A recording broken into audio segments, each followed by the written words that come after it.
मेरा नाम तानिया है और मैं मुंबई के एक मशहूर डॉक्टर की बहन हूँ। हमारे माता पिता का कई साल पहले देहांत हो गया था और तब से मैं अपने भैया भाभी के साथ रहती हूँ। मेरे भैया डॉक्टर हैं और मरीजों को वजन कम करने की दवाई देते हैं। अजीब बात यह है कि जो लोग भैया से दवाई लेकर जाते थे, अगले ही दिन पतले दिखाई देते थे। मैं खुद भी मोटी थी और बार बार भैया से उस दवाई को मांगती थी, लेकिन वे हर बार मना कर देते थे। मेरे मोटापे की वजह से मेरी शादी नहीं हो पा रही थी। लोग मुझे देखकर रिश्ते से इनकार कर देते थे। एक दिन मैंने ठान लिया और भेष बदलकर भैया के क्लिनिक पहुंच गई और किसी तरह मोटापा घटाने की दवाई लेकर आ गई। जैसे ही मैंने वो दवाई खाई, मेरे साथ कुछ ऐसा हुआ जिसे देखकर मेरे पैरों तले जमीन खिसक गई। मेरे भैया और भाभी हमेशा से मेरा ख्याल रखते थे। मेरी एक छोटी बहन भी थी जो बेहद खूबसूरत और मॉडल जैसी दिखती थी। मैं पढ़ी लिखी और इंटेलिजेंट थी। भैया ने मेरी ग्रेजुएशन भी पूरी करवाई थी, लेकिन बचपन से ही मैं मोटी थी और इसी वजह से लोग मेरे काबिलियत के बावजूद मुझे स्वीकार नहीं कर पाते थे। मेरा वजन 25 साल की उम्र में ही 85 किलो तक पहुंच गया था। पतली लड़कियों को देखकर मुझे बहुत जलन होती थी, खासकर मेरी छोटी बहन को देखकर। वह बहुत खूबसूरत और पतली थी। मैंने कंप्यूटर का कोर्स भी किया हुआ था। मेरी माँ के ना होने के बावजूद मैं घर के सभी काम जानती थी, लेकिन बस पतली होना मेरी सबसे बड़ी चाहत बन गई थी। मैंने हर संभव कोशिश की, डाइटिंग की, परहेज का खाना खाया, जिम भी किया, लेकिन वजन में ज्यादा फर्क नहीं पड़ता था। जिम और डाइटिंग के बावजूद सिर्फ 4-5 किलो ही कम हो पाता था और फिर से वजन वही का वही हो जाता था। हर कोई मुझे मोटी कहकर चिढ़ाता और मेरे रिश्ते नहीं लग पाते थे। अगर कभी मेरे परिवार में कोई मेरी तारीफ करता, तो साथ में ये भी जोड़ दिया जाता कि बस लड़की थोड़ी पतली होती तो बेहतर लगती। पतली लड़कियों पर कपड़े अच्छे लगते हैं और वे अपने मनपसंद के कपड़े पहन सकती हैं, लेकिन मैं दूसरों को देखकर बस अपना दिल मारती रहती थी। लोग मेरे ऊपर बुरे बुरे कमेंट करते थे और मुझे उनकी बातें बहुत बुरी लगती थीं। मैं चुपचाप सब सहन कर लेती थी, क्योंकि मेरे पास और कोई रास्ता नहीं था। हर तरह से वजन कम करने की कोशिश की। अखबारों में वजन घटाने वाले विज्ञापनों पर ध्यान देती थी, लेकिन कुछ असर नहीं होता था। मेरी दादी कहती थीं कि मैं बचपन से ही हेल्दी हूँ, इसलिए मुझ पर कोई दवाई काम नहीं करेगी। मेरे पूरे परिवार में मुझ जैसा मोटा कोई नहीं था। मेरे मम्मी पापा भी पतले थे और भैया भी ज्यादा मोटे नहीं थे। मेरी किस्मत में आखिर क्या लिखा था, ये मैं समझ नहीं पा रही थी। मेरी छोटी बहन, जो मुझसे 5 साल छोटी थी, बहुत खूबसूरत थी। हम दोनों एक ही स्कूल और कॉलेज में पढ़ते थे और लोग हमें देखकर मजाक बनाते थे। मेरी बहन को अपने पतले होने पर बहुत घमंड था और मैंने भैया से कहा था कि मेरा एडमिशन उसी कॉलेज में मत कराना जहां मेरी बहन का हुआ है। लेकिन भैया ने हमें एक ही कॉलेज में एडमिशन दिला दिया। भैया का कहना था कि वे हम दोनों बहनों को एक साथ संभाल सकते हैं।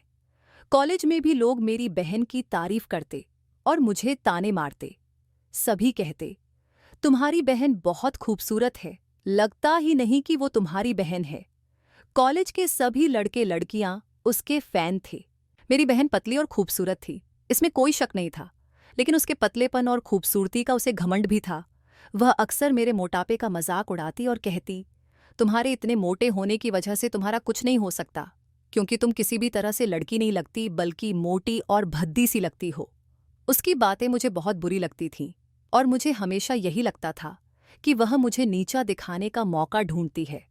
मुझे उसकी संगत अच्छी नहीं लगती थी और मैं घर में भी उससे दूर दूर रहती थी। उसकी हर बात मेरे दिल को चोट पहुंचाती थी और मुझे अपने मोटापे की वजह से उससे जलन भी होती थी। मुझे हर पतली लड़की से नफरत थी और सबसे ज्यादा नफरत मुझे अपनी बहन से थी, जो अपने पतलेपन पर बहुत घमंड करती थी। मुझे पढ़ाई में बहुत तेज होने के बावजूद लोग हमेशा मेरे मोटापे को लेकर मेरी आलोचना करते थे। मैं खुद को दिलासा देती थी कि एक दिन सब ठीक हो जाएगा और मैं भी पतली बनकर अपने सारे सपने पूरे करूंगी। लेकिन लोग कभी मेरी काबिलियत को नहीं देखते थे, बस मेरे मोटापे पर ही बात करते थे। मैं अपनी जिंदगी से इतनी तंग आ चुकी थी कि धीरे धीरे लोगों की बातें मुझे तकलीफ देने लगी थीं। मेरी बहन का व्यवहार भी मेरे प्रति अच्छा नहीं था, इसलिए मैं उससे हमेशा गुस्से में रहती थी। फिर भी वह कभी मेरी बात का बुरा नहीं मानती थी। उल्टा, जितना मैं उसे चिढ़ाती उतना ही वह मुझे और तंग करती थी। शायद बहनों का यही रिश्ता होता है। लेकिन अगर यही बहनों का प्यार है, तो फिर मेरी बहन क्यों मुझे मेरी कमजोरी को लेकर हर समय ताने मारती थी? वह मुझे हमेशा नीचा दिखाने में लगी रहती थी। इसी तरह से दिन गुजर रहे थे, लेकिन एक दिन मेरे लिए खास था। मेरी भाभी ने पंडित जी को बुलाया था ताकि वे मेरे लिए एक अच्छा रिश्ता ढूंढ सकें। मैंने भाभी से साफ साफ कह दिया था कि मुझे किसी अमीर घर में शादी करनी है, और भाभी ने ये बात पंडित जी को भी बता दी थी। मेरी शादी के लिए कोई रिश्ता नहीं आ रहा था, इसलिए भाभी ने तय किया कि अगर जरूरत पड़ी तो वे लड़के वालों को 5 लाख रुपए भी दहेज में देंगी। भाभी ने मुझे समझाया कि अब मुझे किसी भी तरह अपना वजन कम करने की कोशिश करनी होगी ताकि मेरे लिए कोई अच्छा रिश्ता मिल सके। मैंने सोचा कि भाभी सही कह रही हैं, और मैंने वजन कम करने का पक्का इरादा कर लिया। मेरे पड़ोस में श्रद्धा भाभी रहती थीं, जो हाल ही में वहां शिफ्ट हुई थीं। उनके पति और एक जवान बेटा भी था। मेरी भाभी और दादी से उनकी अच्छी दोस्ती हो गई थी, इसलिए उनका हमारे घर आना जाना लगा रहता था। उनके बेटे के लिए वे रिश्ता देख रही थीं, और वह लड़का बहुत स्मार्ट भी था। मैंने सोचा कि अगर किसी तरह श्रद्धा भाभी मुझे अपने बेटे के लिए पसंद कर लें तो मेरी जिंदगी संवर जाएगी। मैं शाम को श्रद्धा भाभी के घर गई। वहां पहुंचकर मैंने उनसे दोस्ती बढ़ाने की कोशिश की। भाभी ने भी कहा था कि अगर मैंने श्रद्धा आंटी के बेटे को इम्प्रेस कर लिया तो मेरी लाइफ बन जाएगी, क्योंकि मोहल्ले में वही सबसे हैंडसम लड़का था। मैंने श्रद्धा भाभी के घर आना जाना बढ़ा दिया और उनके बेटे को इम्प्रेस करने की कोशिश की, लेकिन मेरी कोशिशें नाकाम रहीं। ना बेटा इम्प्रेस हुआ, न श्रद्धा आंटी ने मुझे अपने बेटे के लिए पसंद किया। इसके बाद मैंने वजन कम करने के लिए जिम जाना शुरू कर दिया। करीब 5 महीने जिम जाने के बाद मुझे पता चला कि कुछ लोग मुझे देखने के लिए हमारे घर आने वाले हैं। मैंने इस खास मौके के लिए बहुत मेहनत की, 2 दिन से भूखी थी, और ऐसे कपड़े पहने जो मुझे पतली दिखा सकें। मेरे पास एक मौका था और मैं चाहती थी कि इस बार कोई कमी न रह जाए। मेरी बहन शिवानी ने भी मेरी मदद की। उसने मुझे अच्छा मेकअप किया और एक बॉडी शेपर भी पहनने के लिए दिया, जिससे मैं थोड़ी पतली लग सकूं। शिवानी ने अपनी तरफ से पूरी कोशिश की कि मैं अच्छा दिखूं, और मेरे लिए नाश्ता भी तैयार किया ताकि सब पर अच्छा प्रभाव पड़े। उसके बाद शिवानी चाय लेकर उन लोगों के सामने आई जो मेरे लिए रिश्ता देखने आए थे। यही एक गलती थी जो उसे नहीं करनी चाहिए थी। शिवानी को देखते ही उन्होंने मुझ पर ध्यान देने के बजाय शिवानी को पसंद कर लिया, जबकि वह साधारण कपड़े पहने हुए थी और बिना मेकअप के थी, जबकि मैं अच्छे कपड़ों में थी और मेकअप भी किया हुआ था। फिर भी उन लोगों ने मुझे रिजेक्ट कर दिया और भाभी से शिवानी के लिए रिश्ता जोड़ने की बात की।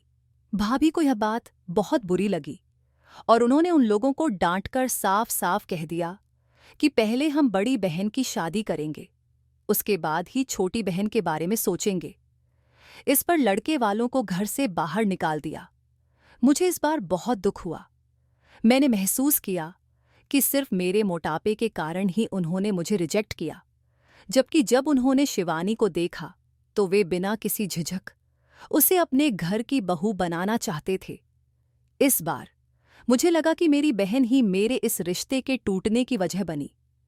मेरे मन में शिवानी के लिए और भी ज्यादा नफरत पैदा हो गई, हालांकि उसमें उसकी कोई गलती नहीं थी।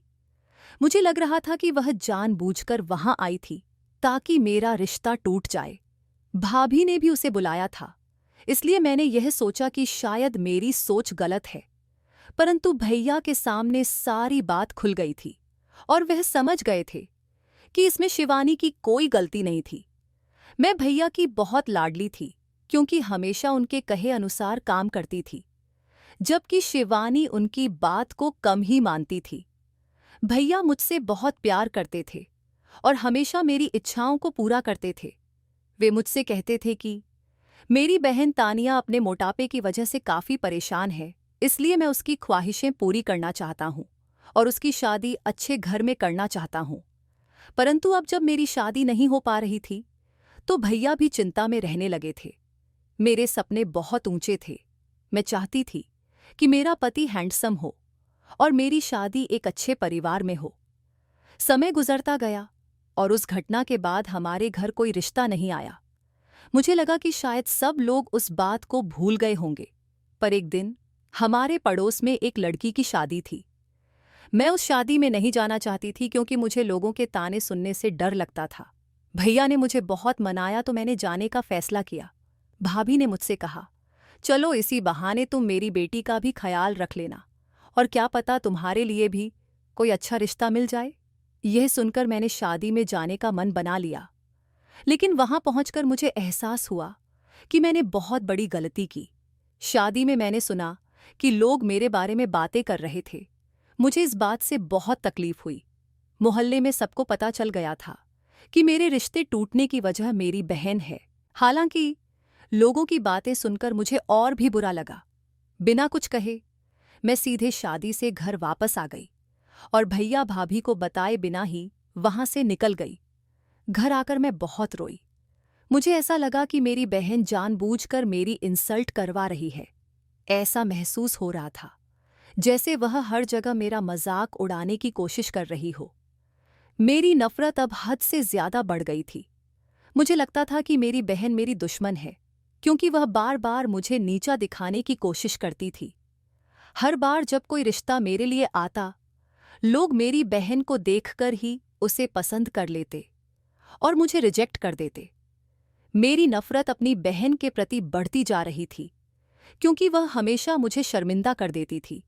मुझे हमेशा अपनी बहन की नीयत पर शक रहता था। मैं उसे अपना सबसे बड़ा दुश्मन समझने लगी थी। हम दोनों बहनें एक दूसरे से हमेशा लड़ती झगड़ती रहती थीं। इसी गुस्से में मैंने अपनी एक फ्रेंड पर भी नाराजगी उतार दी थी। जब भी मैं उसे अपनी परेशानी बताती, तो वह कहती कि तुम्हारी बहन बहुत सुंदर और पतली है। मेरी इस फ्रेंड ने तो हमारे पड़ोस की श्रद्धा आंटी के बेटे के लिए भी शिवानी का रिश्ता सुझा दिया। इस बात से मुझे और गुस्सा आने लगा, क्योंकि मेरी फ्रेंड भी मेरी बजाय मेरी बहन की तारीफ कर रही थी। मुझे यह बात बर्दाश्त नहीं होती थी कि लोग पतले लोगों की तारीफ करें। मुझे यह महसूस होने लगा कि मेरी खुद की फ्रेंड भी मुझे नीचा दिखाना चाहती है।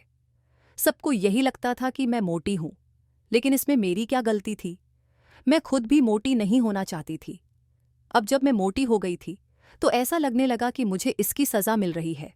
गुस्से में मैं अपनी फ्रेंड के घर से निकलकर सीधे घर आई और सारी बातें अपने भाई और भाभी को बताईं। मैंने कहा, अगर मेरी बहन पतली है तो इसमें मेरी क्या गलती है, और अगर मैं मोटी हूं तो इसमें भी मेरी कोई गलती नहीं है। लोग मुझे क्यों रिजेक्ट कर देते हैं? मेरी बातें सुनकर भैया कुछ देर खामोश रहे। फिर मैंने उनसे कहा, भैया, आप कुछ भी करके मुझे पतला कर दीजिए। अगर मैं पतली नहीं हो सकती, तो काश सभी लड़कियां मेरी तरह मोटी हो जाएं, ताकि कोई मुझे ताने न मारे। मेरी इस बात पर भैया और भाभी हंस पड़े और मुझे समझाने लगे कि इस तरह की बातें करना बेकार है, क्योंकि न तो मैं इतनी आसानी से पतली हो सकती हूँ और न ही सभी लड़कियां मोटी हो सकती हैं। वे मेरा मूड ठीक करने के लिए हंसी मजाक करने लगे। उन्होंने मेरा गुस्सा शांत कर दिया। मेरे भैया भाभी मेरे सबसे अच्छे साथी थे। उन्होंने हमेशा मेरी परेशानियों को समझा और मुझे खुश रखने की कोशिश की। उन्होंने मुझे कभी भी माँ बाप की कमी महसूस नहीं होने दी। भले ही शिवानी उनकी ज्यादा बात न माने, लेकिन मैंने हमेशा उनके कहे अनुसार ही काम किया था। लोगों की बातें सुन सुनकर मैं परेशान हो गई थी। एक दिन मैंने भैया और भाभी से कह दिया कि वे मेरी शादी की चिंता छोड़ दें, क्योंकि इस मोटापे के साथ मेरी शादी कभी नहीं हो पाएगी। मेरी इस बात पर पहले तो भैया ने मुझे डांटा, लेकिन भाभी ने उन्हें समझाया और वे शांत हो गए। फिर भी इस तरह की बातें करके मैं भी बहुत उदास हो गई थी।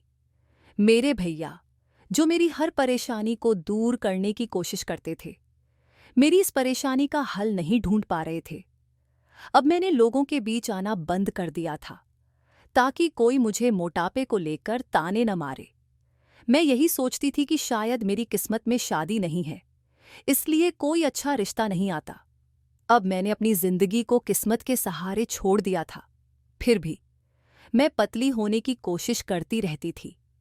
मैंने खुद को घर के कामों में व्यस्त रखना शुरू कर दिया और अपनी बहन से बात करना लगभग बंद कर दिया, क्योंकि मुझे उससे नफरत हो गई थी।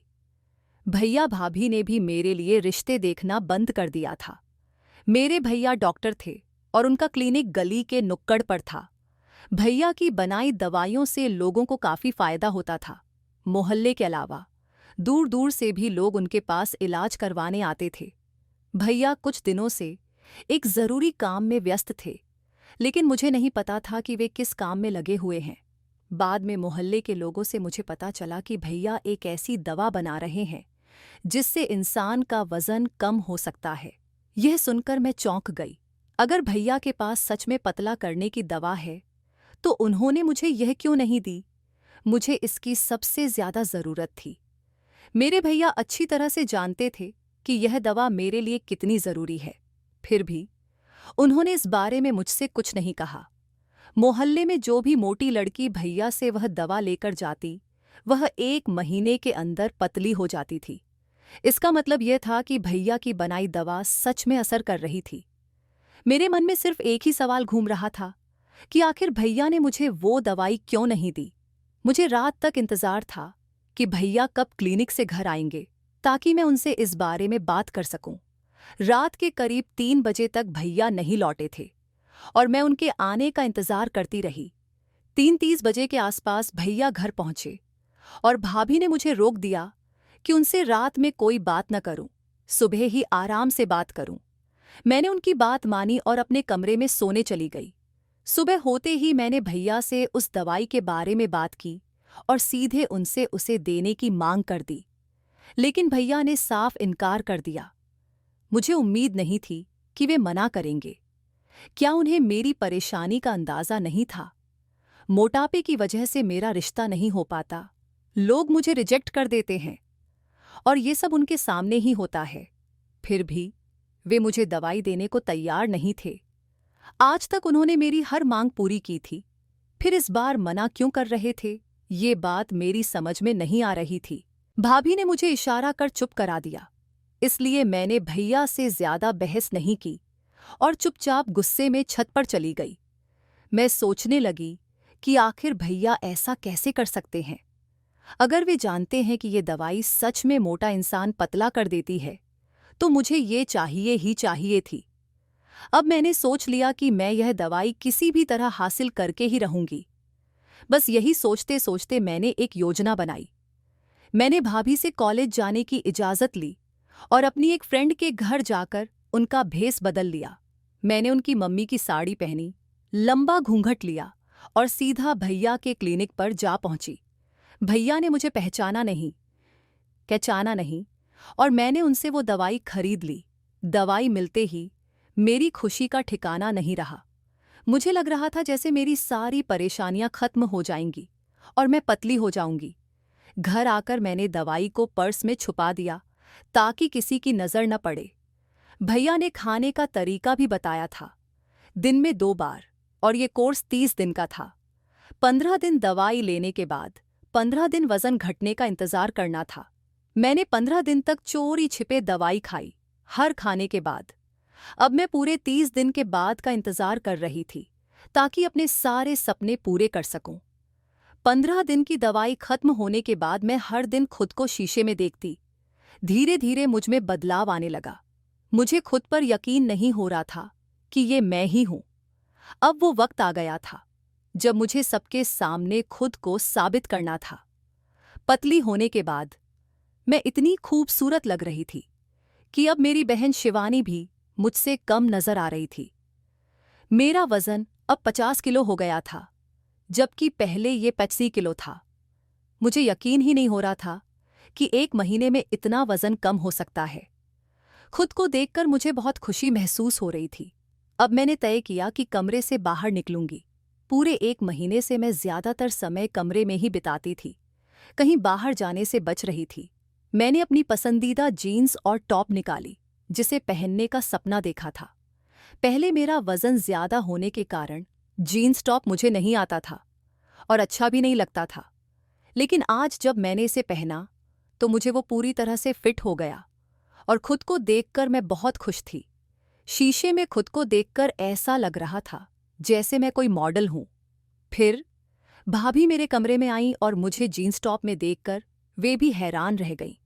मैं जानती थी कि भैया भी अब मुझे देखकर चौंक जाएंगे, क्योंकि पूरे 1 महीने से मैं उनके सामने नहीं आई थी। हालांकि मुझे इस बात की ज्यादा परवाह नहीं थी, क्योंकि अगर वे मुझे इस तरह पतला देखकर खुश हो जाते तो मुझे और अच्छा लगता। भैया हमेशा मेरी खुशियों में खुश होते थे। थोड़ा मेकअप करके मैंने खुद को और भी खूबसूरत बना लिया और अपने कमरे से बाहर चली गई। बाहर जाकर देखा तो भैया और भाभी आपस में बातें कर रहे थे। भाभी पहले ही उन्हें मेरे बारे में बता चुकी थीं। जब भैया ने मुझे देखा तो वे चौंक कर खड़े हो गए। उनके चेहरे पर एक अजीब सा डर नजर आ रहा था, जो मैंने पहले कभी नहीं देखा था। भैया ने मुझसे डरते हुए पूछा, तानिया, क्या तुमने मेरी दवाई का इस्तेमाल किया है? एक पल के लिए तो सोचा कि झूठ बोल दूं, लेकिन फिर मैंने सच कह ही दिया कि यह सब उनकी बनाई दवाई का ही असर है। इस पर भैया को बहुत गुस्सा आया और वे चुपचाप सोफे पर बैठ गए, जैसे वे किसी बड़ी चिंता में हों। मुझे समझ नहीं आ रहा था कि वे इतना परेशान क्यों हो रहे हैं। आखिरकार मैंने सिर्फ वजन घटाने की दवाई ही तो ली थी, जिसे कई महिलाएं और लड़कियां भैया से खरीदती थीं। भाभी ने भी उनसे पूछा कि वे इतनी टेंशन क्यों ले रहे हैं, तो भैया ने मेरी ओर देखकर पूछा कि मुझे वो दवाई आखिर कहाँ से मिली। मैंने सच सच बता दिया कि मैंने भेष बदलकर उनकी दुकान से दवाई खरीदी थी। मेरी बात सुनकर भैया की आंखों में आंसू आ गए और वे बोले, तानिया, तुमने ये क्या कर दिया? भैया को आज इतने परेशान पहले कभी नहीं देखा था। मुझे भी घबराहट होने लगी कि शायद मुझसे कोई गलती हो गई है। भाभी ने भैया को शांत करने की कोशिश की और उनसे परेशानी का कारण पूछा, तो भैया ने बताया कि यह कोई मामूली बात नहीं थी। वे दवाई को मुझ पर आजमाना नहीं चाहते थे, क्योंकि वो पूरी तरह से सुरक्षित नहीं थी। दरअसल भैया मेरी तकलीफ को देखकर मेरा मोटापा दूर करना चाहते थे, लेकिन वे चाहते थे कि पहले वे इस दवाई को औरतों पर टेस्ट करके उसकी सुरक्षा सुनिश्चित कर लें। इस दवाई को बनाने में उन्होंने बड़ी मेहनत की थी, कई बड़े डॉक्टरों से सलाह ली थी और नामी दवाइयों की कंपनियों से मदद ली थी, लेकिन दवाई अभी तक पूरी तरह प्रभावी साबित नहीं हुई थी। जिन भी औरतों ने इस दवाई का इस्तेमाल किया था, वे सिर्फ 2 महीने तक ही पतली रह पाई थीं। भैया यही चाहते थे कि वे इस दवाई को पहले पूरी तरह से जांच लें और जब यह पूरी तरह सुरक्षित हो जाए तभी मुझे इसे दें। धीरे धीरे मेरा वजन फिर से पहले जैसा हो गया। अब जब मैंने खुद उस दवाई का इस्तेमाल कर लिया था तो इसका असर क्या होगा, इस पर भैया भी कुछ नहीं कह सकते थे। इसी सिलसिले में भैया अपने सीनियर डॉक्टर से सलाह लेने गए, लेकिन वहां पता चला कि वे डॉक्टर कुछ महीनों के लिए अमेरिका गए हुए हैं। इससे भैया बहुत परेशान हो गए थे, क्योंकि उन्हें सीनियर डॉक्टर से मिलना बहुत जरूरी था। भैया को इस बात का भी एहसास हो गया था कि उन्होंने एक बड़ी गलती कर दी है। उन्हें समझ में आ गया कि किसी और पर प्रयोग करने के बजाय उन्हें यह दवाई पहले खुद पर या मुझ पर ही परखनी चाहिए थी। हमारे साथ जो हुआ वह ऐसा था जैसे कि जब हम दूसरों के लिए गड्ढा खोदते हैं तो खुद उसमें गिर जाते हैं। अब आगे क्या होने वाला है, इसका किसी को अंदाजा नहीं था। 2-3 दिन इसी तरह से बीत गए। भैया लगातार अपने सीनियर डॉक्टर से फोन पर संपर्क करने की कोशिश कर रहे थे, लेकिन उनका फोन बंद जा रहा था। किसी तरह का कोई संपर्क नहीं हो पा रहा था। भैया बार बार फोन मिलाने की कोशिश करते रहे ताकि इस समस्या का कोई समाधान निकल सके। काफी समय हो गया, लेकिन भैया के चेहरे पर चिंता की लकीरें साफ नजर आ रही थीं। भाभी ने भी भैया से उनकी परेशानी का कारण पूछा, तो भैया ने बताया कि उनके पास एक ही समाधान है, इन सब दवाइयों को नष्ट कर देना। तभी इसका असर खत्म हो सकता है। सारी दवाइयां भैया के क्लिनिक में ही थीं और अब उन्होंने फैसला किया कि वे इसे किसी को भी नहीं देंगे। वे नहीं चाहते थे कि किसी और महिला को भी कुछ समय की झूठी खुशी मिलकर फिर से दुख का सामना करना पड़े। भैया का असली मकसद यह था कि जो भी इस दवाई को ले उसका मोटापा हमेशा के लिए खत्म हो जाए। लेकिन यह मकसद पूरा नहीं हो पाया था क्योंकि दवाई का असर अस्थायी था। इसलिए भैया ने सारी दवाइयां फेंकने का फैसला किया। मैं क्लिनिक जाकर सारी दवाइयां घर ले आई और भैया ने उन्हें एक बॉक्स में बंद कर दिया।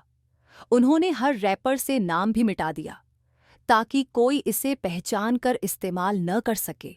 अब अगर कोई भी महिला या लड़की भैया से मोटापा कम करने की दवाई मांगने आती तो भैया मना कर देते।